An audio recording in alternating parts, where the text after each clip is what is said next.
നമസ്കാരം. ശ്രാവണ മാസം എത്തിയത് ഉത്തർപ്രദേശ് പോലീസ് വിവാദമായ ഒരു നോട്ടീസിലൂടെയാണ് പരസ്യമാക്കിയത്. ഇന്ത്യയിലെ തെക്കു പടിഞ്ഞാറൻ മൺസൂണിന്റെ വരവ് സൂചിപ്പിക്കുന്ന ശ്രാവണ മാസത്തിൽ കൻവാരീസ് എന്നറിയപ്പെടുന്ന ശിവഭക്തർ നടത്തുന്ന വാർഷിക തീർത്ഥാടനമാണ് വിഷയം. കൻവാരികൾ ഹരിദ്വാർ, ഗൗമുഖ്, സുൽത്താൻഗഞ്ച് തുടങ്ങിയ ഹിന്ദു തീർത്ഥാടന സ്ഥലങ്ങളിലേക്ക് യാത്ര ചെയ്യുന്നു. ഗംഗാ നദിയുടെ പുണ്യജലം ശേഖരിക്കുക എന്ന ഉദ്ദേശത്തോടെയാണ് യാത്ര. തുടർന്ന് ആ വെള്ളം നൂറുകണക്കിന് മൈലുകൾ താണ്ടി സ്വന്തം നാടുകളിലേക്ക് കൊണ്ടുപോയി അവരുടെ ശിവക്ഷേത്രങ്ങളിലോ കാശി പോലുള്ള ചില പ്രത്യേക ക്ഷേത്രങ്ങളിലോ സമർപ്പിക്കുന്നതാണ് ആചാരം. കാവടി പോലുള്ള ഒരു ദണ്ഡിൽ ജലം ശേഖരിക്കാനുള്ള പാത്രങ്ങളുമായാണ് യാത്ര. മുമ്പ് 1980കളിൽ ഈ യാത്ര ഒരു ചെറിയ കാര്യമായിരുന്നു. ചില സന്യാസിമാരോടൊപ്പം മറ്റു ചില ആളുകളും മാത്രമാണ് അതിൽ പങ്കെടുത്തിരുന്നത്. ഈ തീർത്ഥാടനം ജനപ്രീതി നേടി തുടങ്ങിയപ്പോഴാണ് അവിശ്വസനീയമായ വിശ്വാസത്തിന്റെ ശൃംഖലയിൽ പലരും ചേരാൻ തുടങ്ങിയത്. ഇപ്പോൾ അത് വർഷം തോറും നടക്കുന്ന ഏറ്റവും വലിയ മതസമ്മേളനമായി കണക്കാക്കപ്പെടുന്നു. കണക്കുകൾ പ്രകാരം 3 കോടിയിലധികം കൻവാരികൾ ഈ വർഷം യാത്രയിൽ പങ്കെടുക്കുന്നുണ്ട്. ഇതൊക്കെ ഭക്തിയുമായി ബന്ധപ്പെട്ട കാര്യങ്ങൾ. എന്നാൽ കൻവർ യാത്ര ഇപ്പോൾ ശിവഭക്തിയുടെ പേരിലല്ല വിവാദമായിരിക്കുന്നത്. ഹിന്ദുക്കളുടെ ഒരു പ്രത്യേകതരം ആധിപത്യത്തെ കുറിച്ചാണ് കൻവാർ യാത്ര ഇപ്പോൾ സംസാരിക്കുന്നത്. ഹിന്ദുക്കളുടെ ആധിപത്യം എന്നതുകൊണ്ട് അർത്ഥമാക്കുന്നത് മുസ്ലിങ്ങളെ വ്യത്യസ്ത രീതികളിൽ അടിച്ചമർത്തുകയോ പീഡിപ്പിക്കുകയോ അപമാനിക്കുകയോ ചെയ്യുക എന്നതാണ്. ഈ മുസ്ലിം വിരുദ്ധ ഹിന്ദു ആധിപത്യം സ്ഥാപിക്കാനുള്ള ഏറ്റവും ശക്തമായ മാർഗമായി മാറാൻ പോലീസ് സ്വയം അനുവദിച്ചു എന്നതാണ് അവർ ഇറക്കിയ ഉത്തരവിന്റെ അന്തസത്ത. ഇപ്പോൾ പോലീസ് ഒരു പടി കൂടി കടന്ന് മതത്തിന്റെ അടിസ്ഥാനത്തിൽ തൊട്ടുകൂടായ്മ കൂടി വളർത്തുകയാണ്.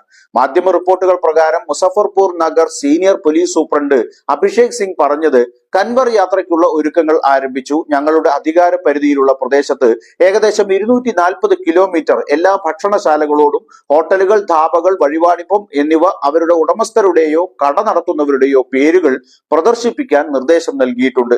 കൻവാരിയർക്കിടയിൽ ആശയക്കുഴപ്പം ഉണ്ടാകാതിരിക്കാനും ഭാവിയിൽ ആരോപണങ്ങളൊന്നും ഉന്നയിക്കാതിരിക്കാനും ക്രമസമാധാന പ്രശ്നത്തിലേക്ക് നയിക്കാതിരിക്കാനുമാണ് ഇത് ചെയ്യുന്നത് എന്നാണ് പോലീസ് ഭാഷ്യം. എന്നാൽ പോലീസ് ചെയ്യുന്നത് നേരിട്ടുള്ള ഭരണഘടനാ ലംഘനമാണെന്നാണ് ആ ഉത്തരവിനെ എതിർക്കുന്നവർ ചൂണ്ടിക്കാട്ടുന്നത്. സമൂഹത്തെ ഔദ്യോഗികമായി വിഭജിക്കുന്നതാണ് ഉത്തരവ് എന്നും അവർ കുറ്റപ്പെടുത്തുന്നു. കൻവാർ യാത്രയിൽ ഉത്തർപ്രദേശ് സർക്കാർ നൽകിയ നിർദ്ദേശങ്ങളിൽ NDAയിലെ കൂടുതൽ കക്ഷികളിൽ നിന്ന് പ്രതിഷേധമുയരുന്നുണ്ട്. യാത്ര കടന്നു പോകുന്ന പ്രദേശങ്ങളിലെ ഭക്ഷണശാലകളുടെ ഉടമകളുടെ പേര് പ്രദർശിപ്പിക്കണമെന്ന നിർദ്ദേശം വിഭജനം ഉണ്ടാക്കുന്നതാണെന്ന് ഘടകകക്ഷികൾ വിമർശിച്ചു. ഇത് വിദ്യാഭ്യാസമുള്ള സമൂഹത്തിന് അംഗീകരിക്കാനാവില്ലെന്ന് ലോക് ജനശക്തി പാർട്ടി നേതാവ് ചിരാഗ് പാസ്വാൻ പറഞ്ഞു. യോഗിയുടെ നിർദ്ദേശം കേന്ദ്രതലത്തിൽ ചർച്ച ചെയ്യപ്പെടണമെന്ന് RLDയും ആവശ്യപ്പെട്ടു. ഉത്തരവിൽ മാറ്റമില്ലെന്ന് മുഖ്യമന്ത്രി യോഗി ആദിത്യനാഥ് ആവർത്തിക്കുന്നതിനിടെയാണ് കൂടുതൽ ഘടകകക്ഷികൾ പ്രതിഷേധവുമായി എത്തുന്നത്. ഹോട്ടലുകൾക്ക് മുന്നിൽ ഉടമകളുടെയും ജീവനക്കാരുടെയും പേര് പ്രദർശിപ്പിക്കണമെന്ന UP പോലീസിന്റെ നിർദ്ദേശത്തിനെതിരെ സമാജ്വാദി പാർട്ടി നേതാവ് അഖിലേഷ് യാദവ് രംഗത്തെത്തി. സമാധാനം തകർക്കാനുള്ള നടപടിയാണെന്ന് അഖിലേഷ് കുറ്റപ്പെടുത്തി. സർക്കാർ താൽപര്യം എന്തെന്ന് കണ്ടെത്താൻ കോടതി സ്വമേധയാ കേസെടുത്ത് അന്വേഷണം നടത്തണമെന്നും അദ്ദേഹം ആവശ്യപ്പെട്ടു. സർക്കാർ സ്പോൺസേഡ് മതഭ്രാന്താണെന്ന് കോൺഗ്രസ് നേതാവ് പവൻ ഖേരയും ആരോപിച്ചു. അതേസമയം തീർത്ഥാടകർക്ക് ആശയക്കുഴപ്പം ഉണ്ടാകാതിരിക്കാനാണ് നടപടിയെന്നായിരുന്നു UP പോലീസിന്റെ വിശദീകരണം. പ്രതിഷേധം ശക്തമാവുമ്പോഴും നിലപാടിൽ ഉറച്ചു നിൽക്കുകയാണ് ഉത്തർപ്രദേശ് സർക്കാർ. ഉത്തർപ്രദേശിൽ ഉപമുഖ്യമന്ത്രി കേശവ് പ്രസാദ് മൗര്യയുടെ നേതൃത്വത്തിൽ തനിക്കെതിരെ പാളയത്തിൽ പടയൊരുങ്ങുമ്പോൾ അതിനെ മറികടക്കാൻ യോഗി പ്രയോഗിച്ച അടവാണോ ഇത് എന്നും ചിന്തിക്കുന്നവരുണ്ട്. തന്റെ നേരെ ഉയരുന്ന ആരോപണങ്ങളുടെ വഴിതിരിച്ചുവിടാൻ തീവ്ര വർഗീയ വിഷയം എടുത്തിടുക വഴി സാധിക്കും എന്നാണ് യോഗി കരുതുന്നതെങ്കിലും ഉത്തരവിനെ എതിർത്ത് NDA ഘടകകക്ഷികൾ കൂടി വന്നതോടെ വെളുക്കാൻ തേച്ചത് പാണ്ടായി എന്ന അവസ്ഥയിലായിട്ടുണ്ട്.